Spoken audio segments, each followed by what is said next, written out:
Oui, rappelle-moi tantôt. Oui, alors lui était jeune et beau en 94. Il était très heureux, tellement heureux de voir sur le tableau des résultats le nom de Mazou Congo. C'était quelque chose d'extraordinaire pour nous tous. Donc, ce n'est pas une xénophobie en soi, c'était un problème de relation personnelle d'une personne qui n'était pas satisfaite de sa situation. Mais ça n'a pas eu, comme je viens de le dire, de conséquences de la preuve. Oui. Présentez-vous. Emmanuel Allé. Ma question est la suivante. Attendez. Le grand Emmanuel Allé, ma question est la suivante. Pourquoi avoir choisi ce titre d'exil quand on sait que, et d'ailleurs le modérateur ou quelqu'un d'autre l'a dit ici, quand on sait que l'exil a quelques connotations négatives. Je n'ai pas lu encore, je n'ai pas encore lu le livre, mais vous-même vous avez dit que votre épouse a dit, mais pourquoi nous sommes partis de Brazzaville, nous y étions bien. Et là, vous prenez comme titre l'exil, comme si effectivement vous étiez poussé à partir du Congo. Voilà le fond de ma pensée. Il faudra peut-être préciser, c'est l'exil en héritage. Je crois que la combinaison de l'exil et de l'héritage est porteuse de signification de l'auteur. Je vous remercie, monsieur le modérateur, d'avoir fait cette précision. Je suis l'héritier de multiples exils, volontaires ou pas. Et vous savez, si j'ai écrit ce livre, c'est parce que j'avais mal quelque part. Et il est vrai qu'on n'écrit pas quand on est heureux. On écrit parce qu'on a quelque chose en soi qui doit sortir. Et je dois vous dire que depuis que j'ai écrit ce livre, je me sens mieux. L'exil a été pour moi un problème. Je me suis dit, mais pourquoi ici à Dakar? D'ailleurs, je l'ai su très tard qu'il venait d'Issaï. Issaï, c'est un petit ou ancien royaume de l'Est du Nigeria. Il est parti. Puis il est arrivé au Dahomey avant les Adja, parce que les Adja prétendent qu'ils sont les propriétaires de Porto Novo, mais les Yoruba y étaient avant l'histoire la privée. Il arrive, il s'implante, il met au monde Ousmane, c'est-à-dire Mazou, et puis bon, c'était fait pour qu'on reste là-bas et que personne ne bouge. Voilà que la Première Guerre mondiale arrive et que Amin doit partir. Deuxième exil. Et cette fois-ci, forcé, parce que l'histoire est vraie. Amin a dû fuir pour ne pas aller faire la guerre. Et je devais être peut-être Camerounais aujourd'hui, puisqu'on m'a conçu au Cameroun. On a dit non, il ne faut pas naître à l'étranger. La mère doit retourner au Bénin, mettre au monde au Manga. Elle le met au monde, il retourne au Nigeria. D'ailleurs, Henri parle des années et venues. 3 ans après, il doit retourner au Bénin et la guerre éclata. Donc, vous voyez le parcours. En attendant, le père qui était au Cameroun émigre à Pointe-Noire parce qu'il a voulu fonder sa propre entreprise. Il émigre à Pointe-Noire, il retrouve un enfant qui devait passer ce qu'on appelait les cours secondaires en ce moment-là. Il décide que son fils ira le faire au Congo. Et on arrive, l'examen était déjà passé. Vous voyez, il ne devait pas le faire. Et cet exil qui n'était pas prévu parce que, je me répète, si la mère n'était pas décédée, je ne serais pas au courant. Si la mère d'Amine n'était pas décédée, parce que Amine ne serait pas parti. Il serait revenu au Bénin définitivement. Voilà. Donc ce n'est pas quelque chose qui vient de moi. Le modérateur a dit, j'ai hérité de cet exil. Et voilà que je me fais exiler moi-même volontaire cette fois-ci, parce que c'est vrai qu'on ne m'a pas chassé. J'arrive en Suisse, il fallait tout recommencer.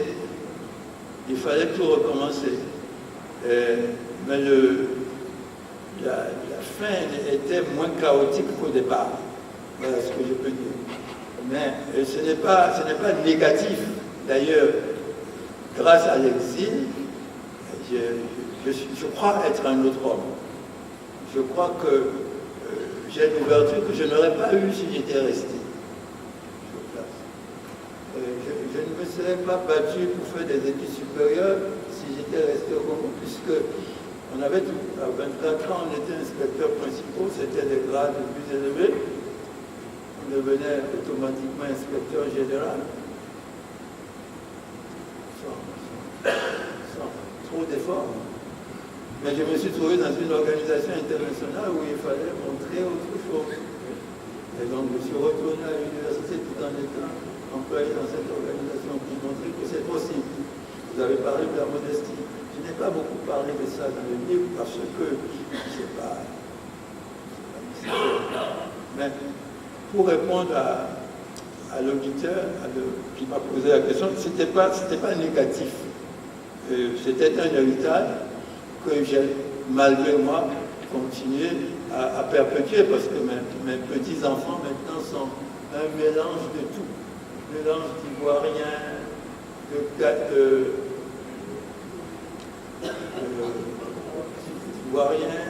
de Ghanéens, de Suisse, en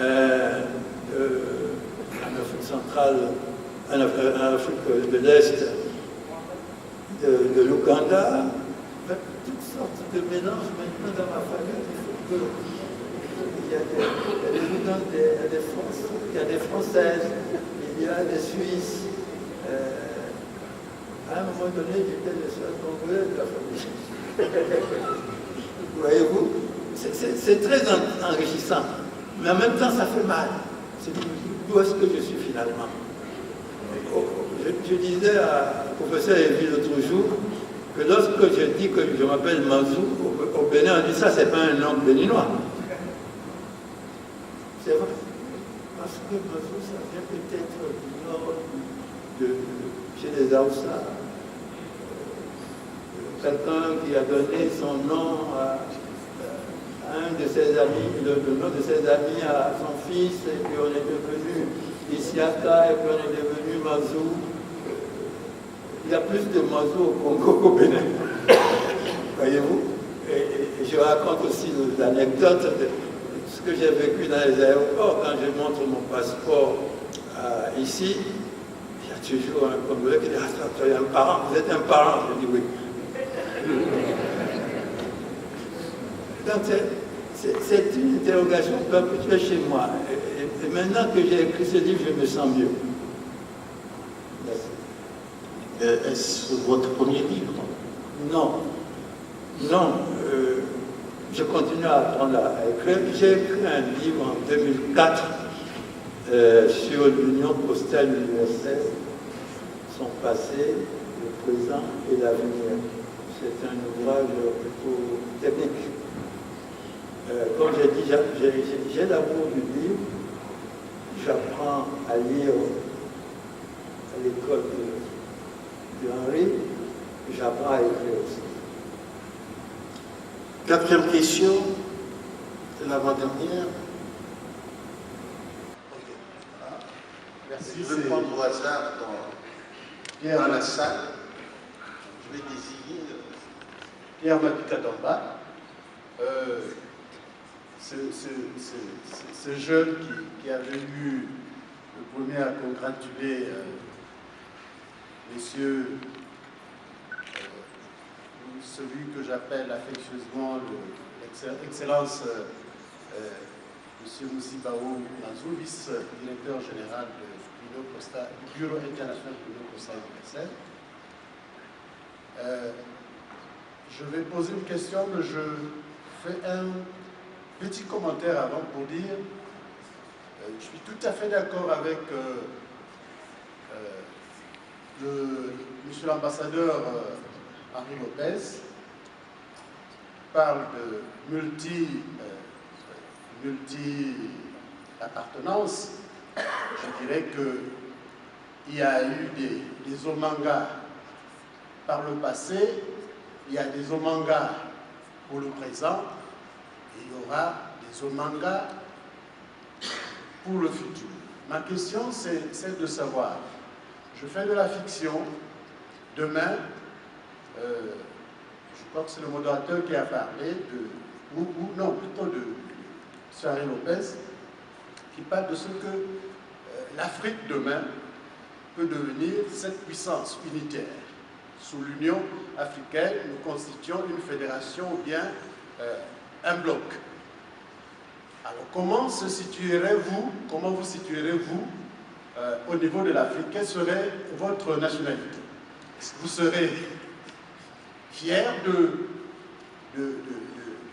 parce que tout le monde, effectivement, est parti de quelque part.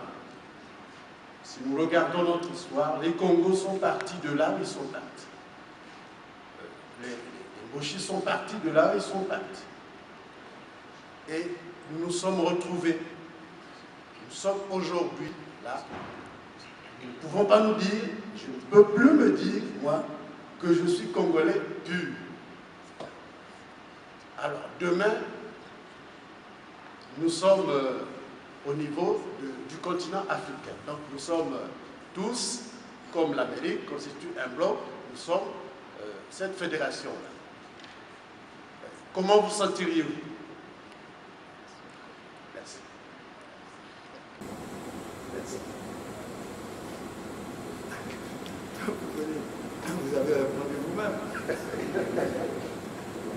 Je me suis toujours senti africain. Oui, je me suis toujours senti africain. Je crois que le plus beau nationalisme qu'on aura, ce sera le panafricanisme, parce que, encore une fois, Henri a fait allusion à l'Inde. Où est-ce que nous sommes? Nous sommes des petits bouts de terre, 50 bouts de terre, en Afrique, prétendant être des pays indépendants. Nous savons que ce n'est pas vrai. Nous savons que le jour où l'Afrique sera vraiment une Afrique unie, dans ce moment-là qu'on peut parler d'Afrique. Alors, je vous réponds, je me sentirai africain le jour où l'Afrique sera unie. Monsieur le modérateur, si vous permettez, excusez-moi de reprendre la parole, ce sera très bref. Avant la cinquième et dernière question qui reviendra à une dame. J'étais récemment à l'autre festival étonnant voyageurs à Saint-Malo. Et on avait été choisis quatre écrivains, qui étions tous de nombreuses appartenances. Et il y avait à côté de moi une Canadienne d'origine vietnamienne. Elle était bonne plutôt, elle est devenue canadienne. Et elle a épousé un Canadien, et elle disait « Mes enfants ne me ressemblent pas, ils ressemblent à mon mari, ils sont blonds, ils ont des yeux bleus. » Et un jour, l'un de ses fils lui dit « Maman, tiens, il y a un Asiatique qui est arrivé dans l'école, dans ma classe. » Et alors, l'arrivée d'un Asiatique, pour l'enfant, expliquait-elle, était important parce que c'était un problème de rivalité. Les Asiatiques étaient toujours les meilleurs en maths. Et donc, et sa mère lui dit à la fin de la conversation, combien y a-t-il d'Asiatiques dans l'école? Et le fils répond, 3 ou 4. Alors la mère lui dit, dit, mais comment 3 ou 4? Je prends la parole et il dit, ça dépend comment tu me considères, toi.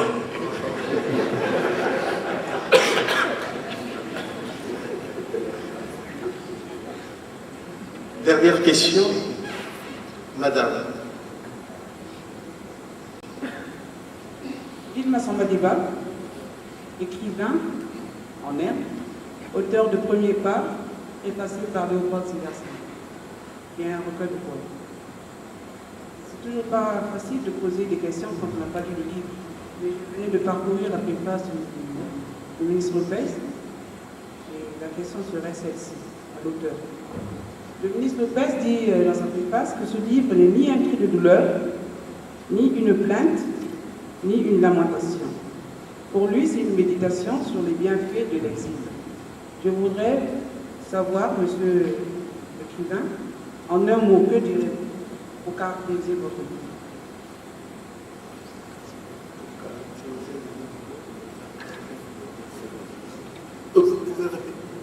Vous pouvez répéter la question? Je disais que dans la préface de monsieur Lopez, il dit que ce livre... Non, la fin de la question. Ah, la question? Oui, la fin. La question, c'est que je lui demande, lui, comment il caractériserait son livre. Est-ce un cri de douleur, est-ce une plainte, est-ce une lamentation, ou alors plutôt une méditation sur les bienfaits de l'exil?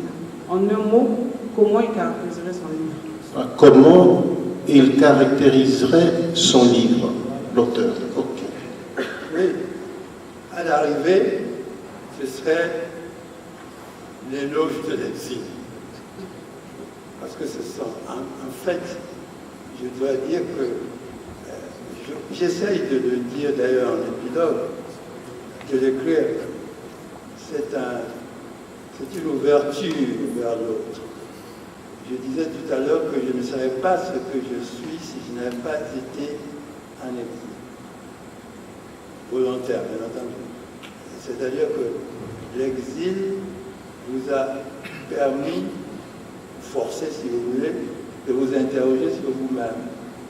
L'exil vous a permis de constater que votre pays, d'origine ou d'adoption, n'est qu'une petite poussière dans l'ensemble du monde. Et je crois qu'il faut dire que ce livre est